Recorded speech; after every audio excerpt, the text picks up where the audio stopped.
ஓம் சரணாகத தீனார்த்த பரித்ராண பராயணே சர்வஸ்யார்த்திகரே தேவி நாராயணி நமஸ்துதி. வணக்கம் நேயர்களே, இது மகாலட்சுமி ஜோதிடம் வழங்கும் காலச்சக்கரம். உங்கள் அன்பு ஜோதிடர் ஸ்ரீராம்ஜி பேசுகிறேன். அனைவரும் நலமுடன் இருக்கிறீர்களா? நன்றாகத்தான் இருப்பீர்கள், நன்றாக இருக்க வேண்டும். இன்றைய காணொளியில் நாம் காண இருப்பது குருவுக்கு நிகரான சுபர் யார்? இதுதான் தலைப்பு. அதுக்கு முன்னாடி நம்மளுடைய ஆன்லைன் வகுப்புகள் நவம்பர் 17ஆம் தேதி ஞாயிற்றுக்கிழமை முதல் தொடங்க இருக்கிறது. உயர்நிலை ஜோதிட புரிதல் 6 மாத கோர்ஸு. சண்டே கிளாஸ் இருக்கும் ஜூம் மீட்டிங்கில்.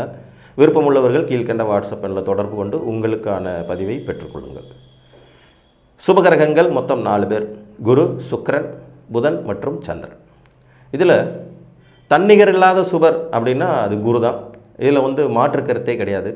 எவ்வளவு மோசமான நிலையிலும் கூட தன்னுடைய பார்வைப்படும் இடங்களை ஓரளவுக்கு வலிமைப்படுத்தும் தன்மை கொண்டவர்.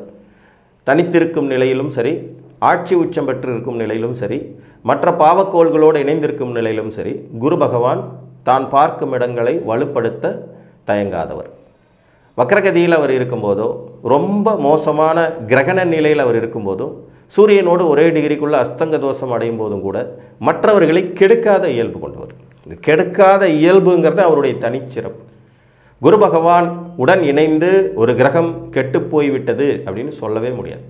அதனால தான் அவர் தன்னிகர் இல்லாத இயற்கை சுபர் அப்படிங்கிற நிலைமைக்கு கொண்டுட்டு வரும்.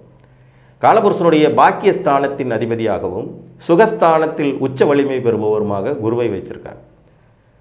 சுப விரயங்களை தரக்கூடிய மீனத்தை அவருடைய ஆட்சி வீடாகவும் வைத்திருக்கிறார். எந்த ஒரு லக்னத்தில் குரு பகவான் அமர்ந்தாலும் அவரை நல்வழிப்படுத்த தயங்க மாட்டார். அதனால தான் லக்னத்தில் திக்பலம் பெறும் அமைப்பு குருவுக்கும் புதனுக்கும் எப்பயுமே கொடுத்து வச்சுருக்காங்க. இதில் அறிவுசார் விஷயங்களை புதன் கொடுக்குறார் அப்படின்னா, ஒழுக்கம் சார் விஷயங்களை குரு கொடுப்பார். ஒரு சமுதாயத்திற்கு பிரயோஜனப்படக்கூடிய ஒரு மனிதனை உருவாக்கும் பேராற்றல் குரு பகவானுக்கு கண்டிப்பாக உண்டு. ஸோ குருவின் பெருமைகளை சொல்லிக்கிட்டே போகலாம். இந்த குருவுக்கு நிகரான சுபர் யாராக வராங்க? இப்போ சுக்கிரன், புதன், சந்திரன் இவங்க 3 பேருமே சுபர்கள் தான். இதில் சுக்கிரன் நல்ல ஒளித்திறன் மிக்க ஒரு கிரகம். ஆனாலும் அவர் தன்னுடைய ஒளியை அதிக வீடுகளுக்கு சிதறடிக்க இயலாத ஒரு கிரகம். மாபெரும் ஒளியான சூரியனுக்கு அருகாமையிலே இருக்கக்கூடிய ஒரு சுபர் சுக்கிரன் அப்படிங்கிறதுனால சூரியனை விட்டு 2 வீடு தாண்டி அவரால் விலகி போக முடியாது. 48-49 டிகிரி தான் அதிகபட்சம் சூரியனை விட்டு விலகக்கூடிய ஒரு கிரகம் சுக்கிரன்கிறதுனால இவரால் குருவை போல 3 வீடுகளை வலுப்படுத்த முடியாது. 3 வீடுகளை அவரால் வலுப்படுத்த முடியாது. தன்னுடைய பார்வை பெறும் ஒரே வீட்டுக்கு தான் அதிகபட்ச நன்மைகள், தான் இருக்கும் இடத்துக்கு அதிகபட்ச நன்மைகள்னு 2 அமைப்பு தான் தர முடியும். இவருக்கு பாவக்கோள்களுடைய இணைவு சில நிலைகளில் இவருடைய குணத்தை மாற்றிவிடும் தன்மை கொண்டது. ஏன்னா இவர் அசுர குரு. குரு பகவான் தேவர்களுக்கு குரு, சுக்கிரன் அசுரர்களுக்கு குரு. அதனால் அசுர குருங்கிறதுனால இவர் சில நெகட்டிவான வேலைகளையும் செய்வதற்கு கடமைப்பட்டவர் ஆவாருங்கிறதுனால இவர் குருவுக்கு நிகரான சுபராக ஆக முடியாது.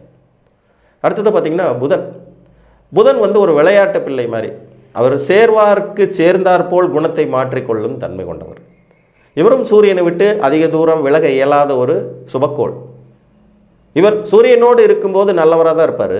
மற்ற பாவிகளோடு சேர்ந்தால் தன்னையும் கெட்டவராக மாற்றிக்குவார். இப்போ உதாரணமாக ராகு கேதுவால் புதன் பாதிக்கப்படுறது இல்லைனாலும் கூட குறுக்கு வழி, தேவையற்ற விஞ்ஞானம் அப்படிங்கிறது மாதிரி ராகுவோடையும் கேதுவோடையும் சேரும்போது விதண்டாவாதம், குதர்க்கவாதம் எல்லாம் பண்ண ஆரம்பிச்சிடுவார். சனி பகவானோடு சேரும்போது இவரும் கெட்டு சனியையும் கெடுப்பார். சனி பகவானுடைய இயல்பை இவர் கொஞ்சம் மாற்றுவாருங்கிறது நல்ல விஷயம்தான். ஆனால் சனியின் இயல்பால் இவர் கொஞ்சம் கெட்டு போயிடுவார். ஸோ சூரியனோடு இருக்கும்போது மட்டும்தான் புதன் சமத்த பிள்ளை, ஒழுங்கான பிள்ளைன்னு சொல்லலாம். தனிப்பட்ட நிலையில் இருக்கும்போது புதன் ஒரு சுபகிரகம். ஆயினும் குருவின் அளவிற்கான பார்வை தீட்சண்யம் இல்லாதவர். இவர் சூரியனை விட்டு ஒரு ராசி தாண்டி விலகவே முடியாது. 29 டிகிரிக்கு மேலே விலகவே முடியாது. அப்போ அந்த மாபெரும் ஒளியின் தாண்டி இவர் ஒரு ஜாதகத்தில் அதிக ஒளியை சிதறடித்து ஒரு இடத்தை வலிமைப்படுத்தக்கூடிய தன்மை குறைவாக உள்ளவர். குருவுக்கு 100% ஒளியை சிதறடிக்கும் தன்மை இருக்குது அப்படின்னா, சுக்கிரனுக்கு பார்த்தீங்கன்னா 75% தான் இருக்கும். புதனுக்கு பார்த்தீங்கன்னா 35% தான் இருக்கும். அப்போ அப்படியே படிப்படியாக குறைஞ்சிக்கிட்டே வரக்கூடிய தன்மைங்கிறனால புதனையும் குருவுக்கு நிகரான சுபராக எடுத்துக்க முடியும். ஆனால் இவரும் சுபர் தான். இவரும் லக்னத்தில் அமரும்போது ஒரு ஜாதகனை அதிமேதாவித்தனம் கொண்டவராக, புத்திசாலித்தனம் உடையவராக, தனது காரியம் சாதித்து கொள்ளும் சாமர்த்தியசாலியாக, அறிவாற்றல் மிக்கவராக, அதனால் வாழ்வியலை நடத்தி செல்லும் திறமை கொண்டவராக மாற்றுறார். அதெல்லாம் நல்ல விஷயம். ஆனால் கூட ஏதாவது ஒரு பாவக்கோள் இணைஞ்சாங்கன்னா டோட்டலாக அப்படியே மாறி நடக்கக்கூடிய தன்மை புதனுக்கு உண்டு. அப்போ குருவுக்கு நிகராக சுக்கிரனையும் எடுத்துக்க முடியாது, புதனையும் எடுத்துக்க முடியாது. மிச்சம் இருக்கிற ஒரு ஆள் சந்திரன்.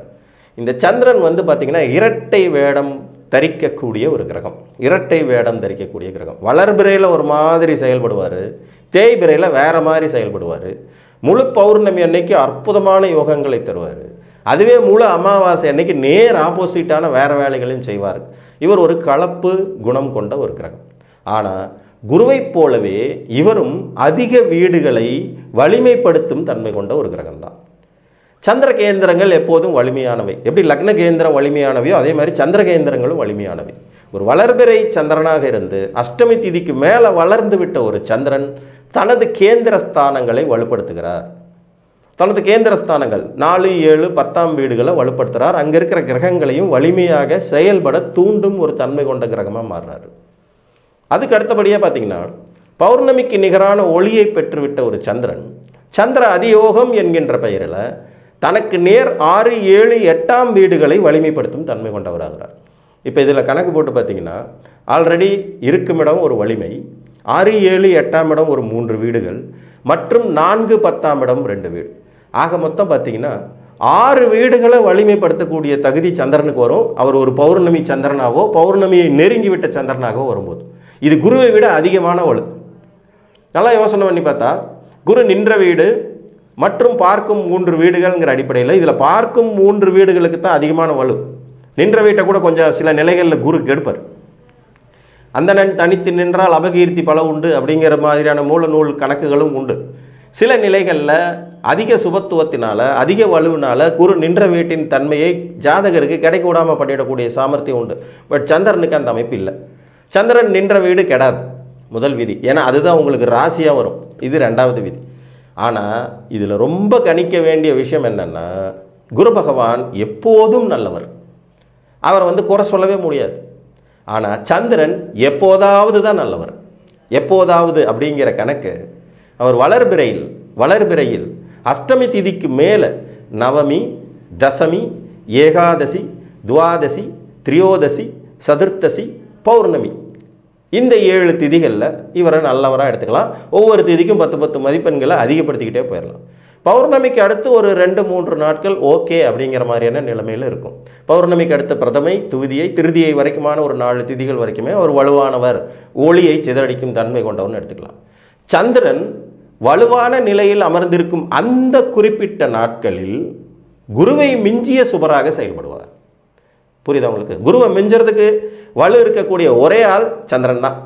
இது புராண கதைகளின் மூலமாகவும் நமக்கு நிரூபிக்கப்பட்ட ஒரு உண்மைதான். குருவின் பத்தினியைத்தான் கவர்ந்தவர் சந்திரன். அப்போ குருவை மிஞ்சி ஏதோ ஒரு விஷயத்தை குருவின் பத்தினியானவர் சந்திரன் கிட்ட கண்டுபிடிச்சிட்டாங்கிறது தானே உண்மை. அந்த குருவை மிஞ்சிய சுபராக சந்திரன் சில காலங்களில் மட்டும் செயல்படுவார். டோட்டலாக கணக்கு போட்டு பார்த்தீங்கன்னா ஒரு 7-8 நாட்கள் வரும். அதிகபட்சம் 9 நாட்கள் அப்படின்னு எடுத்துக்கலாம். அஷ்டமி முடிஞ்சிடணும். அதற்கு மேலே இருக்கக்கூடிய இப்போ நவமி, தசமி, ஏகாதசி, துவாதசி, திரியோதசி, சதுர்த்தசி, பௌர்ணமி, அதுக்கப்புறம் பிரதமை, துவிதியை, இந்த ஒரு 9 நாட்கள், ஒரு 30 நாளில், மாதத்தில் 30 நாட்களில் 9 நாட்கள் சந்திரன் வலிமை கொண்டவராகிறார் அப்படிங்கிறது மாதிரி எடுத்துக்கலாம். அப்போ கணக்குப்படி பார்த்தோம்னா இது 3இல் 1 பங்கு. குரு எப்போதும் சுபர், ஆயினும் அவரும் சில நிலைகளில் செயல்பட முடியாமல் போவார். ஆனாலும் யாரையும் கெடுக்க மாட்டார். குரு கெடுக்கிறதுக்கான தன்மையே கிடையாது. ஒன்று கொடுப்பாரு, இல்லைன்னா சும்மா இருப்பார். பட் சந்திரன் கெடுப்பதற்கான தன்மைகள் உண்டு. கடும் பாவைகளோடு சந்திரன் இணையும் போது ஜாதகரின் மனக்குழப்பங்களை ரொம்ப மிகுதிப்படுத்திடுவார். சனி சந்திரன் சேர்க்கை, சந்திரன் கேது சேர்க்கை, சந்திரன் ராகு சேர்க்கை, இதெல்லாமே ஒரு மாதிரி குழப்பத்தை தரக்கூடியது. சந்திரன் செவ்வாய் சேர்க்கையிலையுமே சில சிக்கல்கள் இருக்குங்கிறது மாதிரி இருக்கும். அமாவாசை யோகத்தில் பாசிட்டிவான விஷயங்கள் இருக்கும்போதே நெகட்டிவான விஷயங்களும் சிலதை கொடுப்பாருங்க. குருவை மிஞ்சிய சுபராக இங்கே ஒருவரும் இல்லை என்றாலும் கூட சில நிலைகளில் சந்திரன் அந்த பர்டிகுலர் தினங்களில் வேறு எந்த பாவிகளின் தொடர்புகளும் இல்லாத நிலையில், இதுவும் ரொம்ப முக்கியம். அந்த வளர்பிறையில் நவமி, அஷ்டமி நவமிக்கு மேலே வந்துட்ட சந்திரன் கூட பாவக்கோள்கள் இணைஞ்சாங்கன்னா அந்த நாட்களும் வீணாயிடும். புரியுதுங்களா? இப்போ சனியோடு சேர்ந்து ஒரு 3 நாள் ட்ராவல் பண்ணி தான் அடுத்த கட்டத்துக்கு சந்திரன் நகர்றாரு வளர்பிறையில் உச்சக்கட்ட நிலையிலங்கும் போது அது வேஸ்ட்டாக தான் போகும். உதாரணமாக இப்போ கும்பத்தில் சனி இருக்கார். கும்பத்தில் சனி இருக்காருங்கும் போது சந்திரன் வந்து வளர்பிறை சந்திரனாக போய்கிட்டே இருக்கார். வளர்பிறை சந்திரனாக போய்கிட்டு இருக்கும்போது இப்போ புரட்டாசி மாதங்கிறதுனால உங்களுக்கு சூரியன் வந்து கன்னியில் இருக்கார். கன்னியிலேருந்து சந்திரன் விலகி வளர்பிறையாக போய் தனுசுக்கு போகும்போது அஷ்டமியை தாண்டி நவமி தசமின்னு போனாலும் அந்த சனியை கிராஸ் பண்ணுற 3 நாட்கள் பார்த்திங்கன்னா கும்பராசிக்குள்ளே ட்ராவல் பண்ணக்கூடிய சந்திரன் வந்து அப்போ ஆட்டோமேட்டிக்காக கெட்டு போவார். வளர்பிறை சந்திரன் தான் ஆனாலும் கெடுவாருங்கிறது மாதிரி வரும். அப்போ குருவை மிஞ்சிய சுபராக வெகு சில நிலைகளில் சந்திரன் மட்டுமே வருவார். அதுவும் ரொம்ப ரொம்ப கண்டிஷன் சப்ளைங்கிற மாதிரி நிறைய கணக்கீடுகளுக்கு பிறகே உறுதி செய்ய முடியும். எப்போதும் குரு கெட்டாலும் மேன்மக்களே அப்படிங்கிற விதியை தரக்கூடிய ஒரு இயற்கை சுபர் என்று கூறி மீண்டும் ஒரு காணொலியில் உங்களை வந்து சந்திக்கும் வரை உங்களிடமிருந்து அன்புடன் விடைபெற்றுக் கொள்வது உங்கள் அன்பு ஜோதிடர் ஸ்ரீராம்ஜி. நன்றி, வணக்கம்.